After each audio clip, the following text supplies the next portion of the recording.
I humble myself before you, yeah, yeah. Today, I'd like to welcome you to a show that I know you are going to absolutely love. If you love your music, if you love your gospel, I know I do, and I'm sure you do as well. Ladies and gentlemen, I'd like to introduce to you Beverley Trotman on The Richard K Show.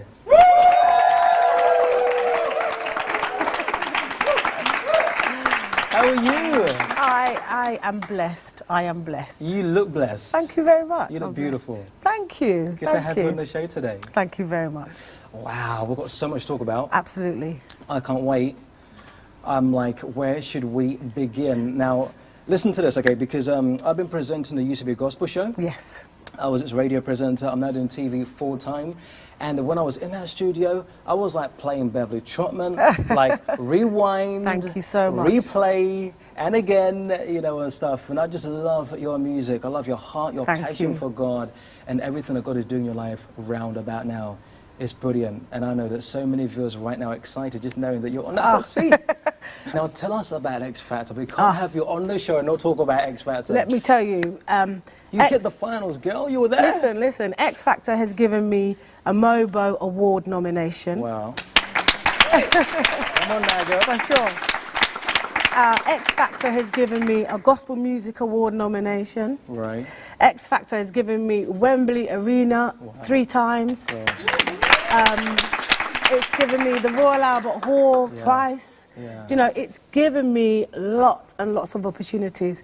But I am not one of those who gets caught up in the hype. Right. You know, I like to keep my feet firmly on the ground. My beginning was very humble. My mother was 15 when she had me, 15. And she chose to give me to my grandparents at 10 days old. And by the time I was 5, she had died. And so for me, my beginning is humble.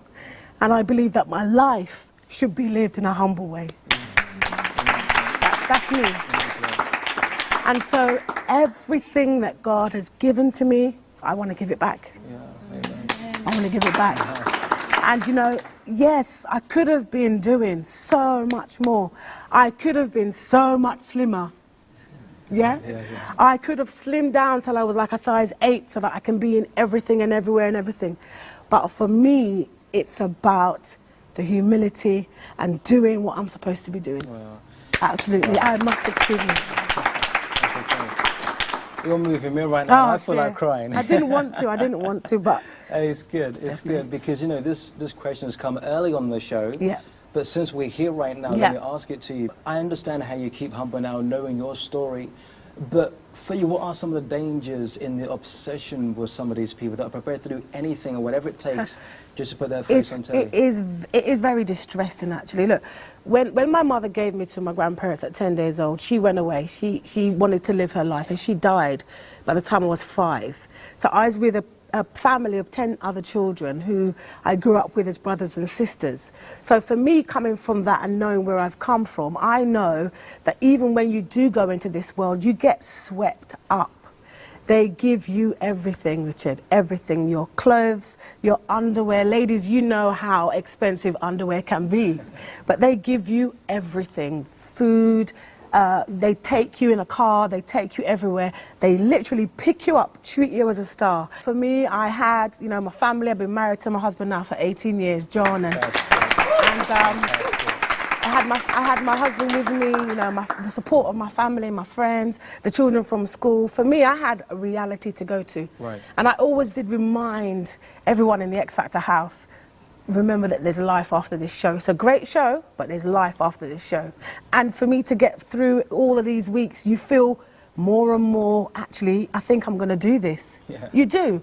We're all human. So the closer everyone got to the final, you really believe that, yeah, I'm going to really be on top of that thing. It must have been so overwhelming for you, though, because the viewership numbers that X Factor has is like huge. Astronomical. I was in Canada not too long ago, and I was on the 100 Huntley Street show in Canada, Canada's longest running TV show. Yeah. We had something like 1.5 million viewers, I understand. It's huge out there in Canada, their show. But like X Factor, you're looking at 8 to 10 million viewers. Yeah. When you know that within your head, you know that people back home are watching you to that magnitude. What is that like? You can't take that on. You have to just do what you're doing. You have to just You don't even think about that, actually, because if you did, I think you'd faint. So you can't even think about it. Right. You just do it. You know, I had people stop me in the street from Spain and things saying, I saw you on the television, or you were great, or whatever. And all of these things add to you thinking, yes, you're gonna do this or make this, or it's gonna be amazing. Right. But you just really do need to know that your feet need to stay firmly on the ground. And tell us, who was your mentor? Louis. Louis. God bless Louis. God bless Louis. God bless Louis. Someone clapping, someone not, for different reasons. Louis. Lou, God pray for bless you for Louis. watching right now. God bless Louis. That man did not sleep during the night. He would sleep in the daytime. So he would be calling people at night to talk and have a discussion about things when you're trying to sleep. But God 24/7. Bless Louis.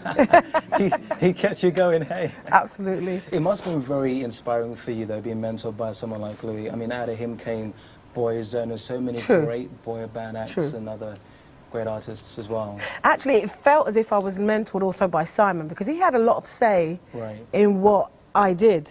What's he like Believe as a it or person? not. Tell us. That man is nice. He is nice. Yeah, he's blessed. He's not like the animal that you sometimes see on TV. No. That's because people get him upset. But let me tell you this.